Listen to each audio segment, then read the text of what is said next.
Hi everybody, welcome back to my channel. First, I just want to say I hope you're having a lovely summer day and you're enjoying your last few weeks of summer break before we start diving back into the fall semester. Wow, can't believe we're almost there. The summer flew by. So for today's video, I'm going to be doing something that's been long awaited for a bit. And that is I'm going to do a quick little Q&A for you all. So as you know, about a week or so ago, I put on my Instagram stories what kind of questions you would like me to answer in a Q&A video. And thinking back, since my last Q&A was back in 2019 or 2020, literally right before COVID, long time. So I thought, yeah, it's overdue, it's overdue. So I have the questions set up in front of me on my laptop, and I am going to answer some flute questions for all of you. Okay, so first question is, how do you deal with confidence in your playing? Yeah, I can definitely say that took some practice over 15 years of playing for me.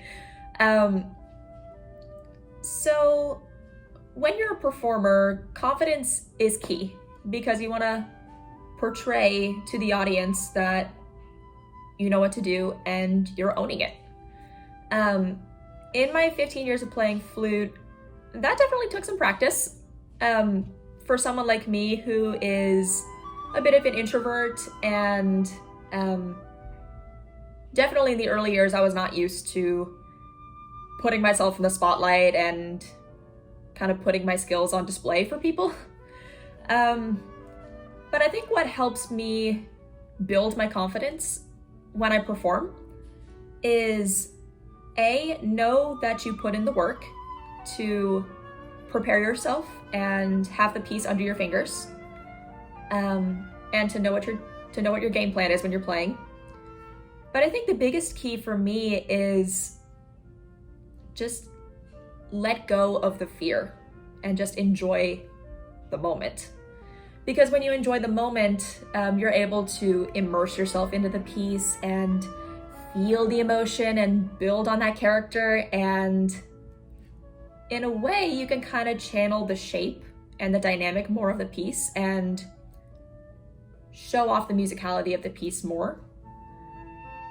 And another thing, when you let go of that fear, it could definitely show in your appearance when you play, because when you let go of that fear and you say, this is my moment, I'm owning it, the audience can pick up on that.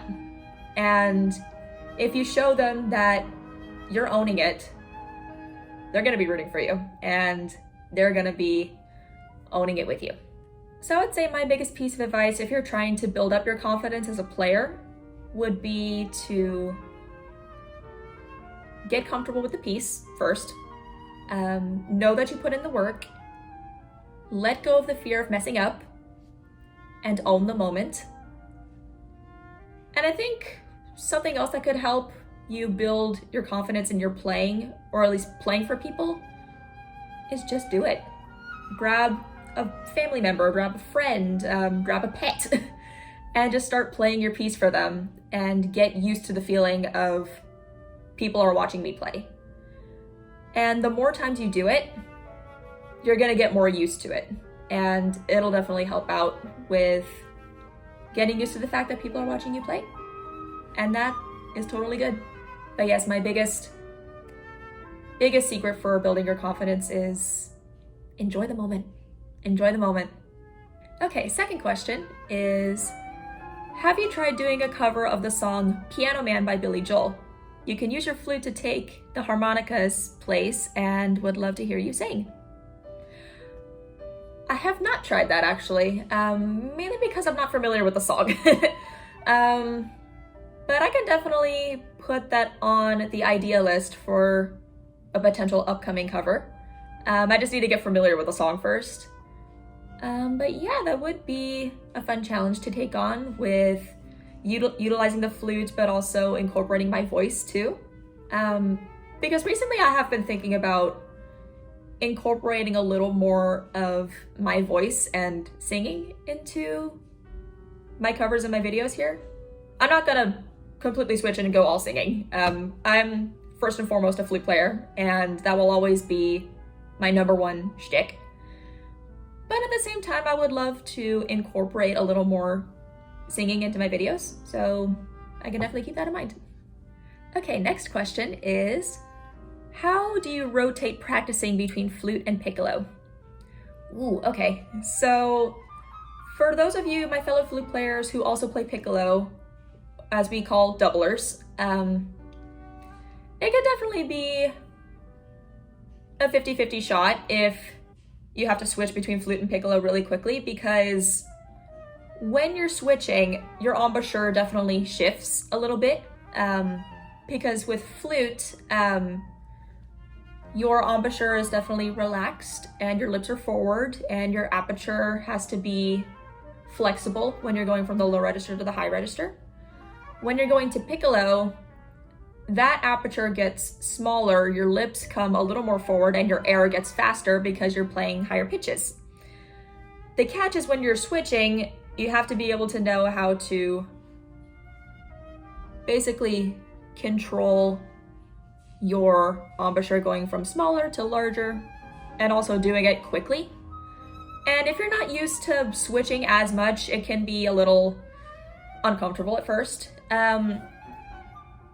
My strategy when I'm practicing between the two is give myself a time limit on each instrument and get used to switching them during my practice session. So I can definitely say, for example, let's say I do 15 minutes on flute first, and then I play, and then the second 15 minutes will be on piccolo, and then play, do my practicing, and then switch back to flute and see how I can adjust my embouchure.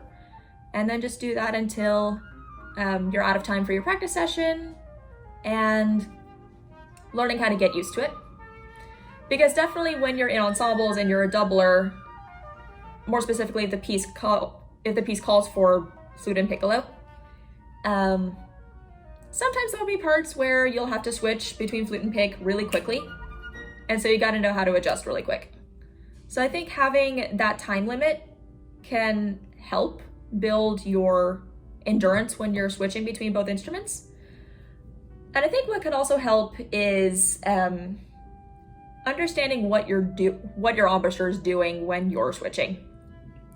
And I think the main consistency that I want to maintain when I'm switching between flute and pick is making sure that my airway is as relaxed and as wide as possible. I'm not gonna say open, because if it's not open, then you're not breathing.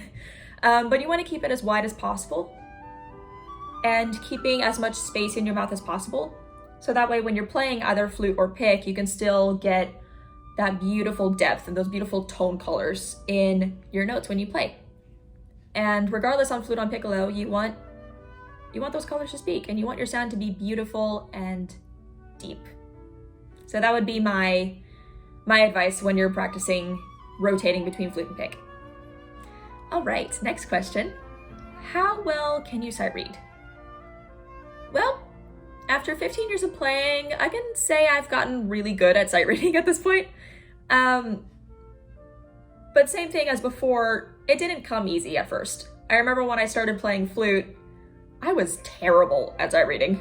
Like, you gave me a piece, I had to look at it for a few days before I felt comfortable enough reading it for the first time. But of course, once you start to progress as a flute player and you get into more advanced ensembles and you start playing harder pieces, eventually sight reading becomes crucial. Oh yeah, and also how fast you go through pieces in certain ensembles or your lessons or anything like that. Sight reading is crucial. So what helped me get more comfortable and more proficient at sight reading is literally just pick up a random piece and just look at it and try to play it, like, right away. But also, when you're given a piece, you're typically given 10-20 seconds to look at it. While you're looking at it in that window, look for the patterns. Say, look for a scale pattern or a third pattern or an arpeggiated pattern. Pretty much looking for those patterns can definitely help you build your confidence in reading a piece, because when you're looking at that pattern, you could say, oh, that's a G major scale. I know that scale. Or, oh, those are A major thirds, or a B flat major 7 arpeggio. I know that. I can play that. And this is why you practice your technique. This is why you do these scales and all of the technique exercises, because it's moments like this where they come into immense help. So if you're looking to improving your sight reading skills, definitely do that. Just grab a random piece, give yourself 20 seconds to look at it, find the patterns, then just play it. Just play it and go for it. All right, next question. What are your plans now that you have finished your master's? So for those who don't know, I graduated from TCU with my master's in flute performance back in May. And my plans now that I finished my master's, I am returning to TCU in the fall to start my artist diploma. So basically the artist diploma is essentially all performance training. So I'm mainly focused on my lessons, my recitals, and ensembles. So it's all performance training, which is actually beneficial for me because I can dive into more complex subjects with the flute, such as extended technique and diving into more advanced pieces for a professional. And also it kind of frees up that time more for me to work and take on students and start building my private studio and performing more gigs and performances, and I'm really looking forward to that. Aside from doing my artist diploma, I'm still continuing to do gigs around the DFW area and starting to look into teaching and start taking on private students. But thus far, living in the city has been helpful with me getting gigs. As of right now, I'm mostly involved in church performing. I play in a church orchestra already, and every now and then I get invited to play in different church ensembles around the DFW area, and it's been amazing to use my flute and kind of give credit to where credit is due, back to God who gave me this musical gift. And so yeah, that is my current plan for now that I finished my master's. Okay, let's move on to another question. When did you get picked for the piccolo, and what made you want to pursue the flute? Ooh. So we're going all the way back. So what made me want to pursue the flute at first was simply because my love for music. I grew up listening to classical music all my life, and I fall in love with all these pieces. And once I started getting more proficient at the flute, I kind of realized, wow, this could be my vessel for expression and building my confidence in myself and being able to brighten people's days with just my play. And just that amount of joy and fulfillment I've gotten out of playing flute has been my reason for wanting to pursue flute as my career. And my word, has it been amazing. And it's something I want to do forever. And since I started pursuing the flute, of course I've gotten more well-rounded with orchestral playing, ensemble playing, chamber playing, solo performances, teaching, and as I do on YouTube, multi-track editing and recording and all of that jazz. And adding on to flute, I started playing the piccolo in 7th grade, so 2 years after I started playing flute. I got inspired to play piccolo because one of my best friends in middle school, who is still one of my best friends today, was playing the piccolo, and I thought it was so cool to play a second instrument that I was inspired to pick up the piccolo myself and get that under my belt and since making that decision to learn piccolo, it has opened so many doors for me as a player. All right, final question. What's the story behind the Worship Wednesdays? Love you. Oh, love you too. So for those who don't know, on my Instagram on Wednesdays, I post a Worship Wednesday clip. And what it basically is I play an excerpt of a worship song on my Instagram, whether that be a traditional hymn or contemporary worship song. And I simply do that just to give my praise to God, who gave me my musical gift. Yes, for me, I am a believer, I'm a Christian, and for me it is important to sing my praises or play my praises to the Lord every day. And for me, being able to share that part of who I am with everybody is really special to me. And I hope that when I play those clips and I share my love of God with you all, I hope that you enjoy the music at least. And there you go. That is all the questions that I have for now. It was actually really fun to answer questions for you all again. Hopefully I can do this again and not take 3 years to do that, or 4 years this time. But yeah, thank you so much for watching this video. I hope you enjoyed it. Let me know if you have any other questions that you would like me to answer, because who knows, maybe I'll answer them soon or put them in my next Q&A video. But yeah, if you want to see more of me, be sure to follow me on my Instagram at @alangleyflute. I also have a TikTok at @alangleyflute for little bits of my personality and little fun treats. And also be sure to subscribe to my channel. My last video is up here. I hope you have a lovely summer day, and I will see you very soon. Bye!